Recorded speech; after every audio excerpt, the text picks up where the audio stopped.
ನಿಮ್ಗೆ ಗೊತ್ತಾ, ರಾಮ ಲಕ್ಷ್ಮಣರು ಕರ್ನಾಟಕದಲ್ಲಿ ಸತತವಾಗಿ 4 ತಿಂಗಳುಗಳ ಕಾಲ ನೆಲೆಸಿದ್ರು. ಆ ಸ್ಥಳದ ಹೆಸರೇ ಮಾಲ್ಯವಂತ ರಘುನಾಥ ದೇವಾಲಯ, ಹಂಪಿ ಹತ್ರ ಬರುತ್ತೆ.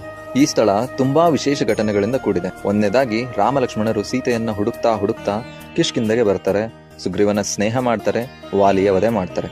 ಚಾತುರ್ಮಾಸ್ಯ ಆದ್ದರಿಂದ ಸತತವಾಗಿ 4 ತಿಂಗಳುಗಳ ಕಾಲ ರಾಮ ಲಕ್ಷ್ಮಣರು ಈ ಮಾಲ್ಯವಂತ ಬೆಟ್ಟದಲ್ಲಿ ನೆಲೆಸ್ತಾರೆ. ಎರಡನೆಯದಾಗಿ, ಸುಗ್ರೀವಾಜ್ಞೆ. ಸುಗ್ರೀವ ತನ್ನ ಎಲ್ಲಾ ವಾನರ ಸೈನ್ಯವನ್ನ ಸೀತಾನ್ವೇಷಣೆಗಾಗಿ ಎಲ್ಲಾ ದಿಕ್ಕಿಗೂ ಕಳಿಸ್ತಾನೆ. ಅದು ಕೂಡ ನಡೆದಿದ್ದು ಇದೇ ಸ್ಥಳದಲ್ಲಿ. ಮೂರನೆಯದಾಗಿ, ಭಕ್ತ ಹನುಮಾನ್ ಸೀತಾನ್ವೇಷಣೆಯಲ್ಲಿ ಯಶಸ್ವಿಯಾಗಿ ಬಂದು ರಾಮನ ಹತ್ತಿರ ಸೀತಾಮಾತಾ ಸುರಕ್ಷಿತವಾಗಿ ಲಂಕಾದ ಅಶೋಕವನದಲ್ಲಿ ಇದ್ದಾರೆ ಎಂದು ಹೇಳಿದ ಸ್ಥಳ ಕೂಡ ಇದೆ.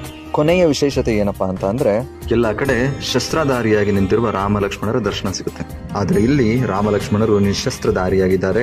ಶ್ರೀರಾಮ ಯೋಗ ಮುದ್ರೆಯಲ್ಲಿ ಕೂತಿದ್ರೆ, ಲಕ್ಷ್ಮಣ ಕೈ ಮುಗಿಯುವ ಭಂಗಿಯಲ್ಲಿ ನಿಂತುಕೊಂಡಿದ್ದಾರೆ. ಹನುಮಂತ ಚೂಡಾಮಣಿಯನ್ನ ಕೊಡುವ ಭಂಗಿಯಲ್ಲಿ ನಿಂತುಕೊಂಡಿದ್ದಾರೆ. ಈ ಎಲ್ಲ ಲೀಲೆಗಳನ್ನ ಸ್ಮರಿಸಿಕೊಳ್ಳೋದಕ್ಕೋಸ್ಕರ ದಿನನಿತ್ಯವೂ 24 ಗಂಟೆ 365 ದಿವಸಗಳ ಕಾಲ ರಾಮಚರಿತ ಮಾನಸದ ಪಠಣ ಮಾಡಲಾಗುತ್ತೆ. ಈ ಮಾಲ್ಯವಂತ ರಘುನಾಥ ದೇವಾಲಯವು ಸುಮಾರು 6 ಕಿಲೋಮೀಟರ್ ಹಂಪಿಯಿಂದ ದೂರ ಇದೆ. ಮುಂದಿನ ಸಲ ಹಂಪಿಗೆ ಹೋದರೆ ಯಾವುದೇ ಕಾರಣಕ್ಕೂ ತಪ್ಪಿಸದೆ ಈ ಮಾಲ್ಯವಂತ ರಘುನಾಥನ ದರ್ಶನ ತಗೊಂಡು ಪುನೀತರಾಗಿ.